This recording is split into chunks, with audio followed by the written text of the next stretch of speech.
بسم اللہ الرحمن الرحیم۔ السلام علیکم، میں ہوں ناصر نقوی INN کے ساتھ۔ ابتدا رب العزت کے نام سے جس نے جان و جہان دیا، اور درود و سلام محمد و آل محمد پر جنہوں نے ہمیں علم کی راہ دکھائی۔ ناظرین کرام، باقاعدہ رابطہ خاصے عرصے کے بعد ہو رہا ہے۔ کچھ ریکارڈنگ تھی میری جو میں چلاتا رہا، کیونکہ چند دن پہلے یعنی چند ہفتے پہلے میں بھی کرونا کا شکار تھا اور صاحب افراج تھا، لیکن الحمدللہ آپ لوگوں کی دعاؤں کے ساتھ اور اللہ کے فضل کے ساتھ میں اب صحت یاب ہوں اور آج آپ کے سامنے موجود ہوں۔ میری ذمہ داری تھی کہ رمضان المبارک کے مقدس مہینے کے موقع پر میں کچھ دنیا سے ہٹ کے باتیں کروں، اس لیے کہ ایک سید زادہ ہونے کی حیثیت سے، ایک سید فیملی ہونے کی حیثیت سے میری ذمہ داری ہے کہ میں محمد و آل محمد کے حوالے سے اللہ اور اللہ کے رسول کی بات کروں، اور خاص طور پر رمضان المبارک کے حوالے سے بات کروں کہ یہ کیا مہینہ ہے، کون سا مہینہ ہے، کیسا مہینہ ہے، اللہ اسے کس طرح دیکھتا ہے اور ہم اور آپ کیا دیکھتے ہیں۔ ہم تو صرف سہولتیں چاہتے ہیں، ہم رمضان المبارک میں صرف برکتیں چاہتے ہیں، نعمتیں چاہتے ہیں، لیکن کیا کبھی ہم نے یہ سوچا کہ ان رحمتوں کے لیے ہم نے کبھی کوئی زحمت بھی کی یا نہیں کی؟ ہم روایتی انداز میں مسلمانوں کے یہاں پیدا ہوئے تو ہم مسلمان ہیں، وہاں روزے فرض ہیں، لہذا ہم روزہ رکھتے ہیں یا نہیں رکھتے ہیں، لیکن ان اہم دنوں میں ہم اللہ کی رحمت چاہتے ہیں۔ اس لیے کہ اللہ تعالیٰ نے کہا ہے کہ ان دنوں میں میں نے اپنا شیطان کو پابند سلاسل کر دیا اور رحمت کے دروازے کھول دیے۔ آؤ مانگنے والوں، آؤ مانگو اپنے رب سے جو تمہیں چاہیے، میں معاف کرنے والا ہوں۔ اور ظاہر ہے بندے اور رب کا مقابلہ کیا؟ رب ہے اور بندہ ہے۔ بندہ گناہ گار ہے اور بندہ رضا چاہتا ہے رب کی، لیکن رب نے اپنے تمام معاملات اپنے آخری ہادی یعنی نبی اکرم صلی اللہ علیہ وسلم کے ذریعے ساری چیزیں اس بندے کو سمجھا دی کہ یہ جو معاشرہ ہے تمہارا جاہلیت سے بھرا ہوا ہے اور یہاں ظلم و ستم ہے، اس کی فلاح کے لیے میں نے آخری نبی بھیج دیا اور ہم دین مکمل کر رہے ہیں، اور جب دین مکمل ہوا تو وہ بھی آپ کے سامنے۔ اب اس تمام چیزوں کے لیے ہمارے سامنے کچھ کلیے ہیں، کچھ فارمولے ہیں، کچھ چیزیں ہیں جن کو ہم نے پرکھنا ہے، دیکھنا ہے۔ لیکن ناظرین، اس سے پہلے کہ میں ساری باتیں کھول کے آپ کو بیان کروں جو میری ذمہ داری ہے، اور کوئی متنازع بات نہ کروں، اس لیے کہ کلمہ حق کا مطلب یہ ہے کہ آپ اچھی بات کریں، یعنی عمل بالمعروف و نہی عن المنکر، یعنی اچھی باتوں کی باقاعدہ پذیرائی کریں اور بری باتوں کی نفی کریں۔ میری عرض آپ سے یہ ہے کہ چینل کو سبسکرائب کریں، گھنٹی کو دبائیں، لائک ڈس لائک کریں، اپنی رائے کا اظہار کریں تاکہ ہم اس کو مزید بہتر بنا سکیں۔ ناظرین، رمضان المبارک کا پہلا عشرہ رحمت کا عشرہ، دوسرا عشرہ مغفرت کا عشرہ، تیسرا عشرہ نجات کا، جہنم کی آگ سے نجات کا۔ یہ 3 حصے بنا دیے، رب العزت نے بتا دیا، اور اس کا سب کچھ کہاں سے؟ منبع کیا ہے؟ قرآن حکیم، نسخہ کیمیا، وہ کتاب آسمانی جو حضور اکرم صلی اللہ علیہ وسلم پہ اتری، یعنی آسمانی آخری کتاب، آخری رسول، رسولوں کے انبیاء سردار محمد صلی اللہ علیہ وسلم جن کی امت سے ہم ہیں، ہمیں فخر ہے کہ ہمیں وہ کچھ بتا گئے ہیں، اور اگر ہم ذرا سے بھی اس پر عمل درآمد کریں گے تو ہماری بخشش کا سامان ہو جائے گا۔ لیکن اس مہینے میں خاص طور پر اللہ تعالیٰ نے قرآن میں کہا اور پھر احادیث میں یہ بیان ہوا سب کچھ کہ رمضان المبارک مغفرت، رحمت اور نجات کا مہینہ ہے۔ 11 مہینے تم نے جو کچھ کیا۔ قرآن نے جگہ جگہ بتا دیا، خاص طور پر سورہ رحمان میں، کہ اور تم اپنے رب کی کون کون سی نعمت کو جھٹلاؤ گے، یعنی دنیا کی ہر قسم کی نعمت تمہیں دے دی۔ اب دیکھنا کیا ہے کہ کیا صرف ہم نعمتوں کے حقدار ہیں، یا ہم زحمتوں کے بھی ہیں کہ ہم نے کچھ زحمت بھی کی نعمتوں کے لیے؟ یہ تو اللہ تعالیٰ نے ہمیں دے دیا۔ اللہ تعالیٰ نے کہا کہ جہان تیرے لیے بنایا، ابن آدم کے لیے بنایا، رسول کی امت کے لیے بنایا، اور یہ دنیا ہم نے اپنے محبوب رسول اکرم صلی اللہ علیہ وسلم کی محبت میں بنائی۔ اور کیوں بنائی؟ جب حضرت آدم کو بھیجا جا رہا تھا خلیفہ بنا کر، تو یہ واقعہ سب کو پتہ ہے، کوئی نئی بات نہیں کروں گا، بات وہی کروں گا جو احادیث میں موجود ہے، جو قرآن میں موجود ہے، جو سب کے سامنے ہے اور تمام فقہ جس پہ متفق ہیں۔ کیوں؟ کہ اللہ تعالیٰ نے کہا، یعنی قرآن مجید نے کہا، نسخہ کیمیا نے کہا، حضور اکرم رحمت للعالمین نے کہا، اللہ کی رسی کو مضبوطی سے تھام لو۔ یعنی اگر اللہ کی رسی کو مضبوطی سے تھام لیا تو تم ادھر سے ادھر نہیں ہو سکو گے، فساد بپا نہیں کر سکو گے۔ جب آدم کی تخلیق کا فیصلہ ہوا تو فرشتوں نے کہا تھا کہ مالک یہ زمین پہ جا کے فساد بپا کریں گے، تو یقیناً اللہ مسکرایا ہوگا اور کہا ہوگا کہ تو کیا، میں نہیں جانتا، لیکن میں موت و حیات بنا کے ان کو دنیا میں بھیج رہا ہوں اس لیے کہ دیکھوں کہ ان میں سے احسن عمل کیا کرتا۔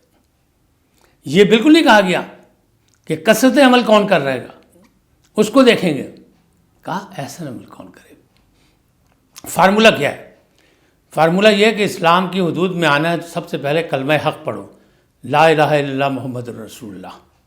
جس نے کلمہ حق پڑھ لیا وہ اسلام کی حدود میں آ گیا، اور جو اسلام کی حدود میں آ گیا اس پر اسلام کے تمام قواعد و ضوابط لاگو ہو گئے، اس سے فرار نہیں ہے کہ نہیں روزہ فرض ہے لیکن آج میرا موڈ نہیں ہے اس لیے میں نہیں رکھ رہا، نہیں، روزہ فرض ہے تو فرض ہے، لیکن جبر بھی اسلام میں نہیں ہے، زبردستی بھی نہیں ہے۔ ہاں اگر آپ کی طبیعت ناساز ہے آپ روزہ مت رکھیں، اگر آپ سفر پہ ہیں تو روزہ مت رکھیں، بعد میں رکھ لیں، روزہ رکھنے کی اجازت ہے۔ لیکن کچھ لوگ، کچھ دوست، کچھ ہمارے فقہی طور پہ کچھ لوگ یہ کہتے ہیں کہ یہ اس وقت کہا گیا تھا جب آمد و رفت اور سفر کے معاملات جو تھے بڑے مشکل تھے اور موسم بہت سخت تھا، لیکن اب تو الحمدللہ تمام سہولتیں موجود ہیں۔ لیکن دین اسلام میں ادھر سے ادھر نہیں ہوا جا سکتا، ایک رسول ہے جو اصول ہے، اگر منع کیا گیا تو منع ہو جائے۔ ہاں آپ احتیاطاً تبرکاً یہ روزہ رکھ لیں اور بعد میں بھی رکھیں، لیکن کیونکہ سفر میں روزہ منع ہے۔ تاہم کچھ فقہ یہ کہتے ہیں کہ نہیں، سفر میں روزہ رکھا جا سکتا ہے، موجودہ حالات میں کوئی مسئلہ نہیں ہے۔ اب اس پہ بھی کوئی بحث نہیں، آپ جس فقہ سے جیسے بھی تعلق ہے، جس مسلک سے بھی تعلق ہے، جو آپ کے علماء کرام نے آپ کو بتایا ہے اس انداز میں آپ اپنا کام کریں، اس لیے کہ ایمان آپ کا ہے، کلمہ آپ نے پڑھا ہے، اسلام کے دائرے میں آپ ہیں، اور فیصلہ جب جزا و سزا کا دن آئے گا تو ایمان پر ہوگا۔ لہٰذا آپ اپنے ایمان کو مضبوط رکھیں، قابو میں رکھیں، ذرا سی بات پر آپ نہ غصے میں آئیں، نہ برداشت کریں، مصلحت پسندی کا مظاہرہ کریں، اس لیے کہ تمام قواعد و ضوابط قرآن کی روح سے اور احادیث کی روح سے موجود ہیں۔ ہاں البتہ فقہی طور پہ مسلکی اعتبار سے کچھ احادیث پر اعتراض ہے کہ ان کا راوی جو ہے وہ کمزور ہے، یا ان کا جو دین ہے وہ مطلب دور ہے وہ پرانا ہے اور وہ دور میں ہے، اس کی تصدیق نہیں ہوتی۔ چھوڑ دیں، بہت کتابیں ہیں، بے تحاشا کتابیں ہیں، ہر مسلک کی کتابیں ہیں، ہر جگہ کتابیں ہیں، لیکن ایک بات یاد رکھیں، چیلنج ہے اور دنیا کا چیلنج ہے، اور دنیا کو چیلنج ہے کہ حضور اکرم صلی اللہ علیہ وسلم کے دور میں نہ کوئی شیعہ تھا، نہ کوئی سنی تھا، صرف مسلم تھے۔ اور آج جو یہ انارکی پھیلی ہوئی ہے اسلامی دنیا میں، وہ اس لیے کہ مسلم کم ہیں اور ہم فرقوں میں بٹ گئے۔ یہ تمام فرقے، تمام مسلک، یہ ساری چیزیں جو ہیں بعد از رسول ہیں، حضور اکرم صلی اللہ علیہ وسلم کے وصال کے بعد، اس سے پہلے کچھ نہیں تھا۔ جنگیں ہوئیں، آپ کے سامنے ساری جنگیں ہوئیں، کس بیس پہ ہوئیں؟ کہ دنیا کی بے راروی جو ہے اس کو چھوڑ دو، بتوں کی پوجا چھوڑ دو، اللہ ایک ہے، اس کی عبادت کرو، اور لوگوں کے لوگ کام آئیں، مخلوق خدا کی خدمت کریں، ایک دوسرے کا خیال کریں۔ حضور اکرم صلی اللہ علیہ وسلم کو جو دنیا میں بھیجا گیا تو ایک معلم کی حیثیت سے بھیجا گیا، اور ہمارا جو پہلا سبق ہے وہ بھی یہی ہے، اقرا، پڑھ۔ لیکن ہم اور آپ کیا، ہم کہتے ہیں یہ تو حضور کے لیے آیا تھا کہ پڑھ۔ او بھائی، حضور کس یونیورسٹی کے پڑھے تھے؟ آپ یہ تو سوچیں، حضور تو وہاں سے پڑھ کے آئے تھے سب کچھ، ان کو پڑھانے کی کیا ضرورت تھی؟ یہ میرے اور آپ کے لیے تھا کہ اقرا، پڑھ، پڑھنے سے آگے چلے گا۔ حضور نے کہا کہ تعلیم حاصل کرو، یہاں تک کہ تمہیں چین جانا پڑے۔ چین اس وقت ایک بہت دور ملک تھا، یعنی بہت زیادہ فاصلے تھے، تو ایک فاصلوں کی وجہ سے انہوں نے ایک مثال دی تھی. لیکن مقصد یہ تھا کہ تعلیم حاصل کرو، اور تعلیم کو جتنی اہمیت دی وہ بھی آپ کے سامنے، کہ جنگوں میں جو لوگ پکڑے گئے قیدیوں کو کہا کہ اگر تم جاہلوں کو پڑھا دو تو تمہیں رہائی مل جائے گی. یعنی تعلیم کی بات دیکھیں. اب اسی تعلیم کو اگر غور کریں تو قبل اسلام آپ کو تعلیم کہیں نہیں ملے گی، طریقۂ تعلیم نہیں ملے گا. سقراط ملے گا، بقراط ملے گا، اور بڑے دانشور ملیں گے، لیکن ان کے اپنے اصول تھے، کوئی طریقہ کار نہیں تھا. علم جو ہے وہ اسلام کے بعد آیا، اور معلم جو ہے وہ حضور اکرم صلی اللہ علیہ وسلم ہے، جنہوں نے ہمیں تعلیم کا راستہ دکھایا، ہمیں فلاح کا راستہ دکھایا، ہمیں جاہلیت سے نکالا. زمانہ سوچے وہ کیا تھا، کتنا ظلم تھا، ظلم و تشدد، ایک دوسرے کی جان کے دشمن. بلکہ جس دن اولاد آدم سامنے آئی تو وہ بھی قتل و غارت گری ہو گئی، ایک دوسرے کو مارنے پہ آ گیا اور ایک مار دیا، تو فساد تو بابا ہو گیا. ایک حکم ہے کہ اللہ کی رسی کو مضبوطی سے تھام لو. اللہ کی رسی کیا ہے؟ اللہ کی رسی ہے قرآن، نسخہ کیمیا اور احادیث. ہمارے ایک دوست ہیں علامہ عبدالستار عاصم، وہ ڈیجیٹل قرآن پہ بہت کام کر رہے ہیں. انہوں نے بہت سا کام کیا، بہت سی لائبریریوں کو سپلائی کیا، اور قیدیوں کو خاص طور پر قرآن پڑھنے کی طرف ترغیب دے رہے ہیں. اور ان کی امید ہے کہ 2000 سے زیادہ مساجد اور مدارس میں عید الفطر کے بعد وہ یہ ڈیجیٹل قرآن جو ہے وہ فراہم کر دیں گے. اب کیا ہے کیا؟ اگر اسلام کو سمجھنا ہے تو سب سے پہلے قرآن کی بات کرے. قرآن کی بائے بسم اللہ، یعنی بسم اللہ سے لے کے ناس تک سب کچھ فلاح ہی فلاح ہے. ہر چیز میں فلاح ہی فلاح ہے. آپ الحمد شریف پڑھیں اور قل هو اللہ پڑھ لیں 3 دفعہ تو آپ کو پورے قرآن کا ثواب ہے. جبر نہیں ہے اسلام میں، لیکن ہمارا مولوی بدقسمتی سے ہمیں ڈراتا ہے، دھمکاتا ہے، کہتا ہے کہ اللہ جبار ہے، قہار ہے. کس کے لیے؟ ظالموں کے لیے، ہمارے آپ کے لیے نہیں. ہمیں تو پیغام یہ ہے کہ توبہ کے دروازے کھلے ہیں. اپنی غفلتوں کو پہچانو، اپنی غلطیوں کا ازالہ کرنے کے لیے توبہ کر لو، مانگ لو. اور قرآن سنت میں تمام کتابوں میں موجود ہے کہ یہ تمام فقہ، تمام مسلک، تمام چیزیں تفاسیر سے بنی ہیں، اور یہ سب بعد میں بنی ہیں اور باری باری بنتی چلی گئیں. اور آخری جو فساد تھا وہ احمدیوں کا پیدا کیا گیا انگریزوں کے دور میں، کہ ایک وہ بھی بنا دیا گیا صرف اسلام کو نقصان پہنچانے کے لیے. اب معاملات مفادات کے تھے، معاملات کچھ اور تھے، اس کو کہیں اور سے جوڑ دیا گیا، اس پہ میری کوئی بحث نہیں. لیکن جب حضور اکرم صلی اللہ علیہ وسلم نے یہ کہا انا مدینۃ العلم وعلی بابہا، یعنی میں علم کا شہر ہوں، علی اس کا دروازہ ہے، تو پھر بات ختم ہو جاتی ہے کہ علم کے شہر سے رابطہ کریں، علم کے دروازے سے رابطہ کریں، علم حاصل کریں. علم کا حکم ہے، علم کا حکم واحد مذہب اسلام جس میں دیا گیا. تو یہ علم کہاں سے آئے گا؟ یہ قرآن فہمی سے آئے گا. قرآن کی ایک آیت اگر رمضان المبارک میں آپ تلاوت فرما لیں تو اس کا 70 گنا ثواب ہے. کہتے ہیں نا کہ اللہ اپنے بندے سے 70 گنا زیادہ ماں سے پیار کرتا ہے، ماں کے حوالے سے پیار کرتا ہے. ماں اپنی اولاد سے پیار کرتی ہے، لیکن اللہ رب العزت جس نے اس کو پیدا کیا، خالق حقیقی، مالک کائنات، اپنے بندے سے اتنا پیار کرتا ہے، 70 گنا زیادہ ماں سے پیار کرتا ہے. اب اس کو دیکھے کہاں کرتا ہے. یہ وہ مہینہ ہے رمضان المبارک، اور یہ وہ عشرہ ہے رحمت کا جس میں وہ سب کچھ بانٹنے کو تیار ہے، لیکن تھوڑی سی زحمت آپ نے کرنی ہے. یہ رمضان المبارک کا وہ مہینہ جس میں سانس لینا بھی عبادت، جس میں سونا بھی عبادت، جس میں عبادت کرنا جو ہے وہ 70 گنا ثواب کے برابر. تو کیا ہم اسے سو کے گزار دیں؟ کیا ہم اس میں روزہ نہ رکھیں؟ روزہ کیا ہے؟ تزکیہ نفس کے لیے، انسان کو انسان بنانے کے لیے، یعنی آدمی کو انسان بنانے کے لیے کہ اپنا تزکیہ کر. دیکھ تجھے 12 مہینے، تجھے 11 مہینے ہم نے وہ کچھ نعمتیں دی دنیا کی جو کوئی سوچ بھی نہیں سکتا. لیکن اب تو بھی دکھا، تو بندہ ہے میرا، اپنے خالق کے لیے آ جا سامنے. 1 مہینہ چھوڑ دے سب کچھ، ہر چیز تیرے پاس ہے. اور کتنی دیر کے لیے چھوڑ دے؟ صبح صادق سے لے کے اللیل تک، اس سے زیادہ بھی نہیں، کہ جیسے مغرب ہو روزہ کھول لے. اب معاملات کیا ہیں؟ یہ بڑا آسان سا سودا ہے. جمیلوں میں پڑھنے کی ضرورت نہیں ہے، تفاسیر میں جانے کی ضرورت نہیں ہے، لیکن علم حاصل کرنے کے لیے تمام تفاسیر کو پڑھنا ضروری ہے۔ کسی بھی عالم دین کی، کوئی بھی عالم دین، آپ کسی سے بھی متاثر ہو سکتے ہیں، اس میں کوئی بھی ہو سکتا ہے۔ میں نام جان بوجھ کے نہیں لے رہا تاکہ آپ کسی مسلک سے، کسی خاص فکر سے مجھے نہ جوڑیں۔ میں ایک مسلمان کی حیثیت سے کہہ رہا ہوں، کلمہ گو کی حیثیت سے کہہ رہا ہوں، ایک قرآن کے ماننے والے کی حیثیت سے کہہ رہا ہوں، ایک محمد عربی کے غلام کی حیثیت سے کہہ رہا ہوں کہ آپ اس مہینے سے فائدہ اٹھائیں۔ یہ آخری ایام ہے عشرہ رحمت کے، پھر اس کے بعد عشرہ مغفرت شروع ہوگا، اپنی مغفرت کی دعا کریں۔ پھر اس کے بعد نجات کا ہوگا کہ جہنم کی نجات سے۔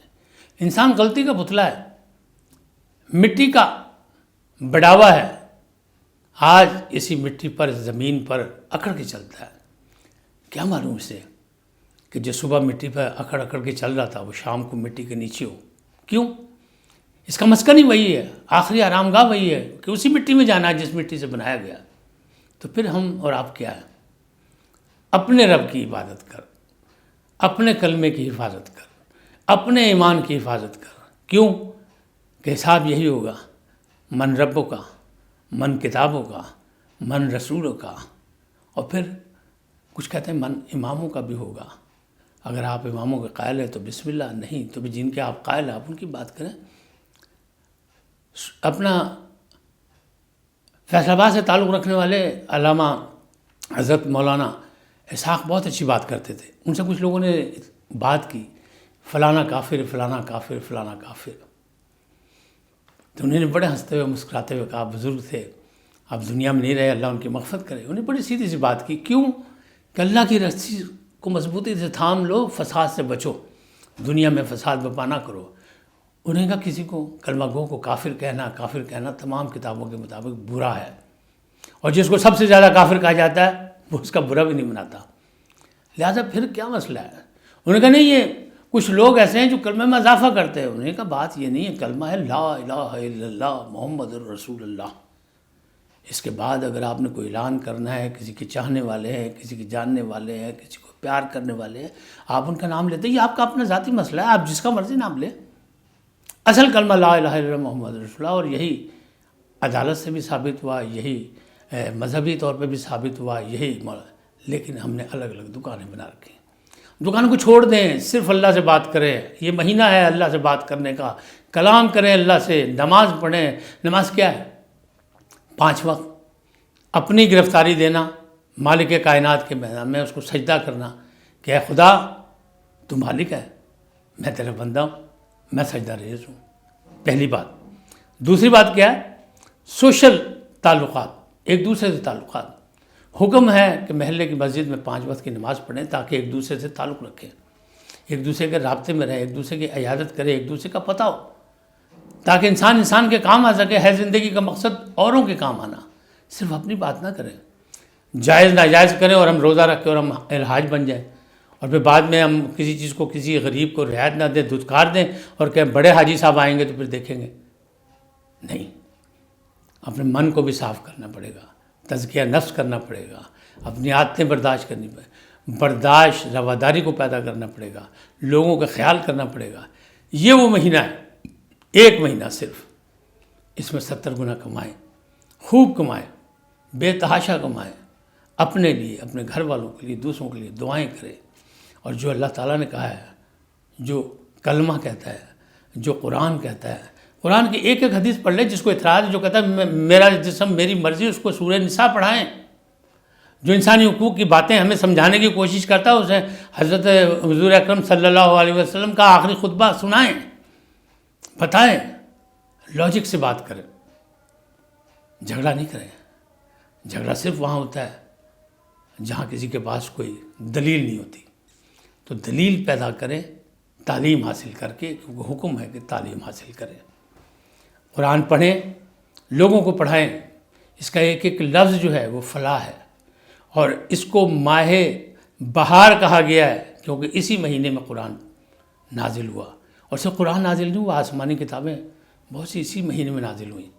تو پھر یہ تو مہینہ بہت اہم ہے، ایسے تھوڑی اللہ تعالیٰ کہہ رہا ہے کہ یہ ماہ میرا مہینہ ہے، یہ میرا مہینہ ہے، یہ روزہ میرا روزہ ہے، اس کا اجر میں دوں گا۔ بھوکا رہنا، پیاسا رہنا کوئی حیثیت نہیں ہے اگر اس کے ہم نے کسی کا حق مارا۔ کچھ کھا جانے سے، کچھ کھانے سے روزہ نہیں ٹوٹتا، یا ٹوٹ جاتا ہے روزہ، کچھ کھانے سے روزہ ٹوٹ جاتا ہے، لیکن کسی کا حق کھانے سے بھی روزہ ٹوٹ جاتا ہے۔ ہم روزہ رکھیں اور لوگوں کا حق کھا جائیں تو پھر کیسے روزہ رہے گا؟ روزہ تزکیہ نفس کے لیے، روزہ ڈھال ہے، یعنی برائیوں سے بچانے کے لیے۔ تو اب اس روزے کی اہمیت کو بھی سمجھیں تو کہاں سے سمجھیں گے؟ جب تک قرآن فہمی نہیں ہوگی، جب تک ہم قرآن کو نہیں پڑھیں گے، وہ کتاب جو ہماری زاد راہ ہے، جو ہماری منزل کا راستہ دکھاتی ہے، اس کو ہم نے بدقسمتی سے اٹھا کے طاق پہ رکھ دیا احتراماً۔ اسے ہمیں پڑھنا چاہیے، بار بار پڑھنا چاہیے، اسے ہمیں ترجمے کے ساتھ پڑھنا چاہیے۔ ایک چھوٹے سے واقعے کے بعد بات ختم کرتا ہوں کہ ایک صاحب تھے، وہ میرا خیال نابینا بھی تھے، انہیں قرآن پڑھنا نہیں آتا تھا۔ چند صورتیں جیسے میں نے پہلے کہا کہ انہیں یاد کر رکھی تاکہ نمازوں میں، نوافل میں وہ پڑھ سکیں، وہ ان کو آتی تھی، اس کے علاوہ نہیں آتی۔ لیکن ان کا ایمان اتنا کلیئر تھا اور ان کو پتہ تھا کہ رمضان میں قرآن پڑھنا عبادت ہے اور قرآن کو پڑھنا چاہیے، سوچنا چاہیے، اس پہ سمجھنا چاہیے، یہی راہ ہدایت ہے۔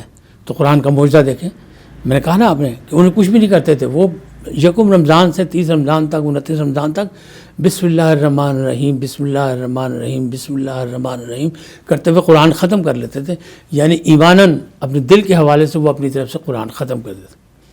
اللہ کا معجزہ دیکھیں، اللہ تعالیٰ نے ان کی اس ادا کو اتنا پسند کیا کہ اللہ تعالیٰ نے انہیں ایک معجزہ عطا کیا کہ اس دور کے لوگ جب بھی ان کے پاس جاتے تھے کوئی بیمار کو لے کے، تو وہ صاحب اس کے دل پہ ہاتھ رکھ کے، یا جو اسے بیماری ہوتی تھی اس پہ ہاتھ رکھ کے، اس کو بخار تھا تو اس پہ ہاتھ رکھ کے بسم اللہ الرحمن الرحیم پڑھتے تھے اور وہی ورد کرتے تھے، اور اس کے بعد اسے شفا ہو جاتی تھی۔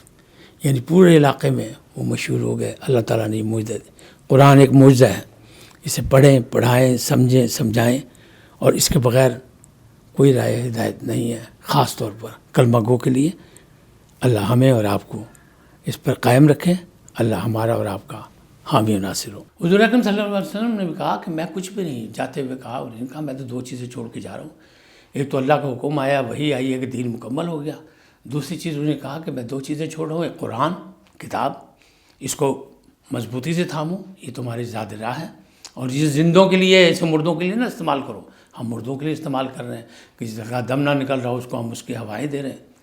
ہم پڑھتے نہیں، دیکھتے نہیں، سمجھتے نہیں۔ اس کی ایک ایک آیت، چھوٹی سے چھوٹی آیت آپ پڑھیں تو دیکھیں اس کا کیا ہے، اور خاص طور پر رمضان المبارک میں تو اس کا ثواب بھی 70 گنا ہے۔ اب بات یہ ہے، انہوں نے کہا کہ 2 اجر رسالت نہیں چاہیے، چاہیے کیا ہے؟ صرف قرآن کی فکر کرو، اور میرے اہل بیت ہیں ان کی فکر کرو، مودت چاہیے، اس کے علاوہ مجھے کچھ نہیں چاہیے۔ آج اتنا ہی، قرآن پڑھیں، پڑھائیں، سیکھیں، سکھائیں، اور لوگوں کو مائل کریں کہ قرآن ہی ہمارا ضابطۂ حیات ہے، اس کے بغیر ہماری کوئی زندگی نہیں۔ یہی کام اللہ معصوم کر رہے ہیں، ان کے دوست کر رہے ہیں۔ اللہ ان کو ہمت اور دے، آپ کو بھی ہمت دے، مجھے بھی ہمت دے، اور جو کچھ ہم کہہ رہے ہیں اللہ ہمارا حامی و ناصر ہو۔ اللہ آپ کو سلامت رکھے، صحت و سلامتی کے ساتھ ہم یہ دن دیکھیں۔ کون جانے کہ آج ہمیں یہ نصیب ہے رمضان المبارک، آئندہ سال ہمیں یہ نصیب ہوگا یا نہیں ہوگا، یہ ساعتیں برکتوں کی ملیں گی یا نہیں ملیں گی۔ تو پھر ہمیں جو کچھ کرنا آج کریں، اور خاص طور پہ آخری پیغام یہ ہے کہ اپنی تنہائیوں کو محفوظ بنائیں۔